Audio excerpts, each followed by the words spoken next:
A paz do Senhor para os irmãos. Meu nome é Márcio Gomes, servo do Deus Altíssimo.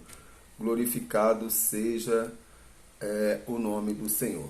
Eu gostaria de compartilhar com os irmãos um texto que fica aqui no Evangelho de João, no capítulo 10, a partir do versículo 10. Eu vou ler do versículo 10 ao versículo de número 17, para nós compartilharmos aqui algo da parte de Deus com os irmãos. Diz assim, Evangelho de João, capítulo 10, a partir do versículo 19. O ladrão vem apenas para roubar, matar e destruir. Eu vim para que tenham vida e a tenham plenamente. Eu sou o bom pastor. O bom pastor dá a sua vida pelas ovelhas. E os assalariados não é o pastor a quem as ovelhas pertencem. Assim, quando vê que o lobo vem, abandona as ovelhas e foge.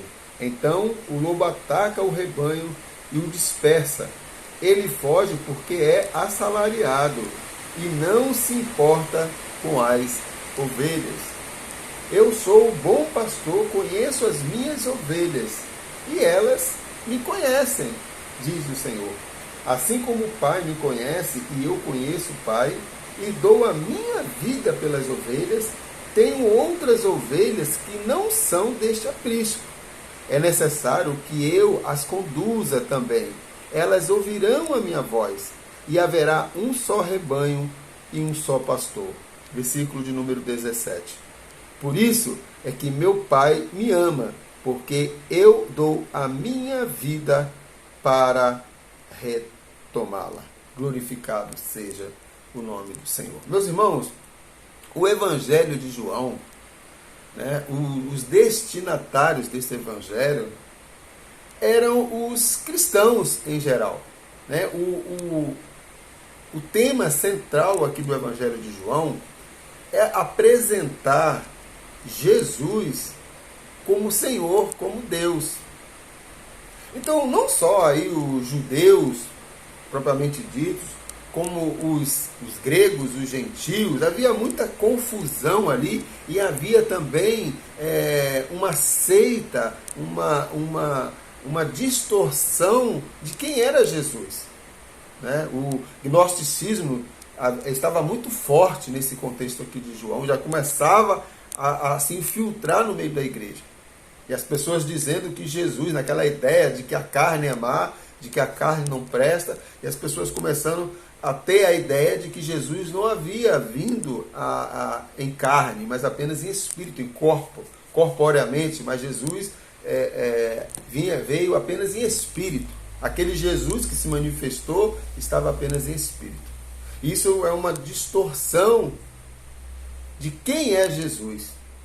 E muitas das vezes, meus irmãos, minhas irmãs, nós também temos uma visão distorcida de quem é o nosso Senhor e Salvador Jesus Cristo. Talvez seja por isso que muitos são enganados. Talvez seja por isso que muitos seguem pastores que na verdade não são pastores. Eu gosto muito dessa versão, a minha Bíblia é NVI, é uma Bíblia ótima, uma Bíblia recomendada por vários doutores nos originais, porque é uma Bíblia que está mais próximo dos originais. Então ela chama aqui de assalariados. Os assalariados não são os verdadeiros pastores. Estão preocupados consigo mesmos, como diz lá em Isaías. São lobos devoradores, gulosos, querendo fazer apenas os seus desejos e as suas vontades, em busca apenas dos seus projetos e dos seus planos. E as ovelhas, eles deixam de mão. Não ensinam, não pregam como deveria pregar. É por isso que ele inicia dizendo que o ladrão vem apenas para roubar, matar e destruir. Eu vim para que tenham vida e vida plenamente. Versículo 11, eu sou o bom pastor, e o bom pastor dá a vida pelas ovelhas. Versículo 12, os assalariados, o assalariado não é o pastor a quem as ovelhas pertencem. Assim, quando ver o que o lobo vem, abandona a ovelha e foge. Então o lobo ataca o rebanho e a dispersa. Ele foge, versículo 13, ele foge porque é assalariado e não se importa com as ovelhas. E é isso mesmo, meus irmãos. Nós estamos em crise. Há uma distorção de quem é a pessoa de Jesus Cristo. Há uma distorção do que é o verdadeiro cristianismo. O que é ser cristão? Será que nós verdadeiramente sabemos o que é ser cristão? Talvez não, sabe por quê? Porque muitos desses pastores, muitos que foram chamados ou que estão na posição de ensinar, de direcionar a igreja, estão deixando de pregar o evangelho que cura, que liberta e que leva o homem para o céu. Porque esses estão preocupados apenas com as suas posições, com os seus salários, com o seu status. Eu sou o líder, eu sou. Ele começa a se colocar, e muitos deles, no lugar de Deus, ao ponto de muitos dizerem assim, ó, eu não concordo muito aqui com o apóstolo Paulo, não, eu acho que o apóstolo Paulo está errado. E muitos aí dizendo até, aquele milagre que Jesus fez da transformação de água em vinho não serviu para nada. Discordo completamente de Jesus. Falar isso em rede nacional. E as pessoas seguirem. As pessoas estão vendo líderes pregando heresias nos púlpitos das igrejas, ensinando besterol nos púlpitos das igrejas, estão de braços cruzados. Sabe por quê? Porque não estão seguindo o verdadeiro pastor. Porque o verdadeiro pastor, meus irmãos, minhas irmãs, ele preza pela veracidade das Escrituras.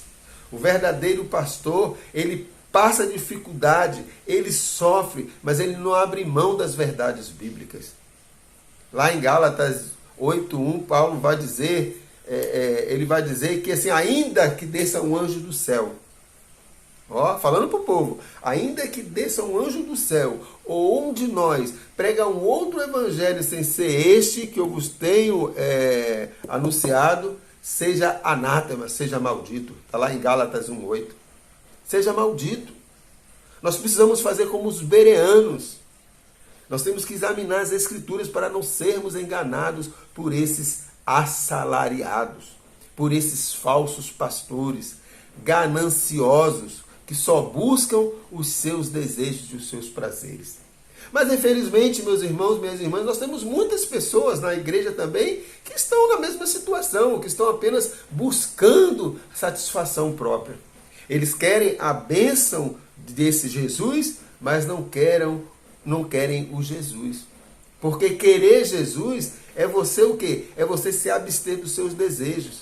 Querer Jesus é você abandonar tudo e seguir o verdadeiro pastor. Porque Jesus é o caminho, é a verdade e a vida. E ninguém vem ao Pai se não for por Ele, se não for por Cristo. Seguir a Cristo é fazer aquilo que aquele jovem rico não fez. Quando Jesus chega para ele, você segue aí, você é religioso? Vamos contextualizar aqui, parafrasear. Você é religioso? Você participa de uma igreja? Você faz parte de um grupo de oração? Você faz parte do grupo jovem? Você faz parte das atividades da igreja? Legal, que bom. Agora faz o seguinte, deixa tudo para trás, tudo que você mais gosta e segue-me. Segue-me. Abandona os seus desejos, abandona as suas vontades, abandona aqueles pecados escondidos e segue-me. Foi isso que Jesus falou para aquele jovem rico, porque Jesus falou, ele falou para Jesus, eu guardo os mandamentos, tal. Jesus, legal, que bom. Agora sabe o que você faz? Você pega, vende tudo o que tem e distribua entre os pobres e segue-me. Jesus foi lá no desejo dele. Jesus foi lá no fundo do coração dele. O que estava prendendo ele era o quê? Era o amor ao dinheiro. O que está te prendendo para seguir a Jesus? O que está te segurando? O que está levando você a seguir o ladrão? O que está fazendo com que você siga o assalariado? Porque o assalariado ele veio para roubar, matar e destruir. O que está te prendendo? O que está deixando você, está atrapalhando você na sua caminhada ministerial, na sua vida espiritual? Nós precisamos tomar muito cuidado, meus irmãos e minhas irmãs, para não sermos enganados por esses falsos pastores, por esses falsos líderes. São assalariados, são pessoas que ficam distorcendo a palavra de Deus. E João, ele escreve o seu evangelho já dizendo, já apresentando Jesus. No princípio era o verbo, e o verbo estava com Deus, e o verbo era Deus, e todas as coisas foram feitas por meio dele, sem ele, nada do que foi feito poderia ser feito. Jesus é o verbo, Jesus é a palavra, Jesus é o caminho. Qualquer coisa diferente de Cristo é anátema, diz a palavra de Deus. Versículo 11, versículo 13. Ele foge porque é assalariado e não se importa com as ovelhas. Versículo 14, eu sou o bom pastor e conheço as minhas ovelhas e elas me conhecem. Assim como o Pai me conhece, eu conheço o Pai e dou a minha vida pelas ovelhas. Tenho outras ovelhas que não são deste aprisco, ali não fazem parte ali dos judeus, ali, daquele convívio, daquele grupo, né, da igreja ali, no contexto aqui de João, né? Jesus está dizendo aqui, ó, tenho outras ovelhas que não são deste aprisco, ou seja, os gentios, né, outros povos, né? Então haviam mais, Jesus falou, ó, eu tenho muito mais ovelhas aí que não são deste aprisco. Tem muito mais ovelhas. Tem muito mais ovelhas. Tem ovelhas aí que não são judeus, que são gregos, que são persas, que são de várias nações.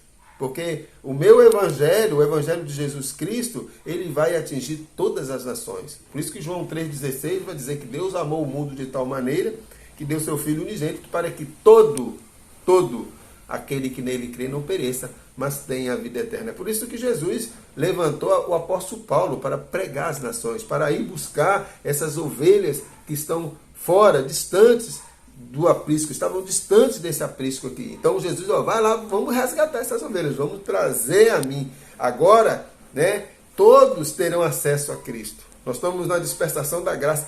Todos agora têm acesso a Cristo. Não que lá no Velho Testamento as pessoas não tinham acesso a Deus. Tinham. Eu sempre falo que a salvação sempre foi pela graça, tanto na dispensação da lei como na dispensação da graça. A salvação sempre foi pela graça. É Deus sempre indo ao homem e oferecendo ao homem essa possibilidade de resgate, essa possibilidade de salvação. Glorificado seja o nome do Senhor. Versículo 16. Tenho outras ovelhas que não são deste aprisco. É necessário que eu as conduza também. Elas ouvirão a minha voz e haverá um só rebanho e um só pastor. Ó, as ovelhas, quando ouvem a palavra de Deus, os verdadeiros cristãos, aqueles que ouvem a palavra de Deus, eles obedecem. Aqueles que nasceram de novo, quando ouvem as Escrituras, obedecem às Escrituras. Por isso que lá em Mateus vai dizer, aquele que ouve a minha palavra e obedece, é semelhante ao quê? Ao homem que constrói a sua casa na rocha. Vai vir as lutas, a tempestade, mas você vai estar firme. Sabe por quê? Porque você pratica o evangelho de Jesus Cristo. Mas aquele que ouve e não pratica, é semelhante ao homem que constrói sua casa na areia. Vai vir os problemas, vai vir as dificuldades e a sua casa vem abaixo e ele vai ser derrotado. Por quê? Porque não está alicerçado na rocha que é Cristo. Versículo 17. Por isso é que o meu Pai me ama, porque eu dou a minha vida para retomá-la. Jesus foi preso, Jesus foi torturado, foi crucificado, morreu, mas ressuscitou ao terceiro dia para que eu e você tivéssemos acesso à vida eterna. A Bíblia diz, é aquele que crê. Se você crê no Senhor Jesus Cristo, será salvo tu e a tua casa. Mas infelizmente nós temos os assalariados. Os assalariados, meus irmãos, eles vêm com um evangelho distorcido, um evangelho disfarçado. É algo disfarçado do evangelho de Jesus Cristo. São meias verdades. E a Bíblia diz que a nossa palavra tem que ser sim, sim, não, não. Nós temos que viver as verdades bíblicas. Não podemos tirar nenhuma vírgula, nem um tio, não podemos tirar nada das Escrituras. Temos que seguir as Escrituras. Essa conversa de nós temos que fazer uma reinterpretação das Escrituras. Isso é coisa do cão. Sabe o que é isso? É gente querendo fazer exegese, querendo adaptar as Escrituras ao seu modo de vida, ao seu estilo de vida. É isso que as pessoas estão querendo fazer. Eu gosto disso, então eu vou fazer. Então tem muita coisa estranha aí para enganar as ovelhas. Tem demônios aí fazendo milagres, supostos milagres. Alguns são encenações, mas podem fazer milagres também, meus irmãos. Podem. O diabo faz muita coisa. Vocês lembram lá de Jó, capítulo 1 e capítulo 2? Quando o diabo vai até o diabo vai até Deus e pede para tocar, e Deus permite, ele toca. O que o diabo faz? Ele coloca, ele provoca um desastre na família de Jó, ele coloca enfermidade na vida de Jó. Lá em Lucas, capítulo 13, versículo 1, a gente vê uma mulher encurvada lá, toda torta. Satanás lá coloca uma enfermidade na vida dessa mulher. Mateus 12, 22, aquele homem endemoniado, mudo, que Jesus cura ele e ele volta a falar, demônios. Em Apocalipse, meus irmãos, diz que os demônios, eles fazem milagres para enganar. Milagres. Em Apocalipse 13, 22, diz que o anticristo vai fazer o quê? Fogo cair do céu. O anticristo. Olha só o que o diabo pode fazer para te enganar. Então, muito cuidado com esses supostos milagres aí. Que a Bíblia diz que, muitos, naqueles dias, muitos falsos mestres, lá em Mateus, né? Mateus 24, se eu não me engano, muitos falsos mestres e falsos pastores, né? Surgirão entre vocês, que, se possível, enganarão até os escolhidos, pregando um evangelho distorcido, um evangelho meia-verdade, um falso evangelho. Mateus 24, 24. Então, muito cuidado, que eles farão milagres e prodígios. Jesus falou lá em Mateus 24, 24, que, se possível, enganarão até os escolhidos. Lá em Êxodo 7, versículo 10 e 12, os irmãos lembram? Quando Moisés e Arão vão até Faraó, que Deus dá a ordem para Arão lançar o cajado ao chão e o cajado se transforma em uma serpente. Mas aí vem os magos também e fazem a mesma coisa e transformam o cajado deles também numa serpente. Olha aí que milagre maravilhoso que Satanás fez. Olha só, quem olha, oh meu Deus, voltou a andar, voltou a enxergar, tem tudo, né? Tem as inverdades, as encenações, mas ele pode também. Ele pode colocar uma enfermidade na vida de alguém e depois ele mesmo vai lá e tira. Ele não pode dar salvação, ele não pode salvar, mas ele pode manipular de uma forma que as pessoas passam a acreditar que aquilo ali é de Deus. Mas se nós estivermos pautados nas Escrituras, conhecereis a verdade, e a verdade vos libertará. Nós não seremos enganados. Sabe por quê? Porque nós vamos conhecer, nós vamos identificar quando realmente for o bom pastor nos chamando. Porque quando a ovelha conhece a voz do seu pastor. Lá em Marcos 3,12, lembra? Jesus estava lá fazendo o seu trabalho, e Jesus tinha feito vários milagres, né? Jesus tinha curado, tinha feito, e os fariseus imputaram ali a Jesus, dizendo que Jesus fazia aqueles milagres, fazia tudo aquilo ali em nome de Beelzebu. Então você pode ver que o povo já tinha essa ideia, os demônios também podem fazer alguma coisa.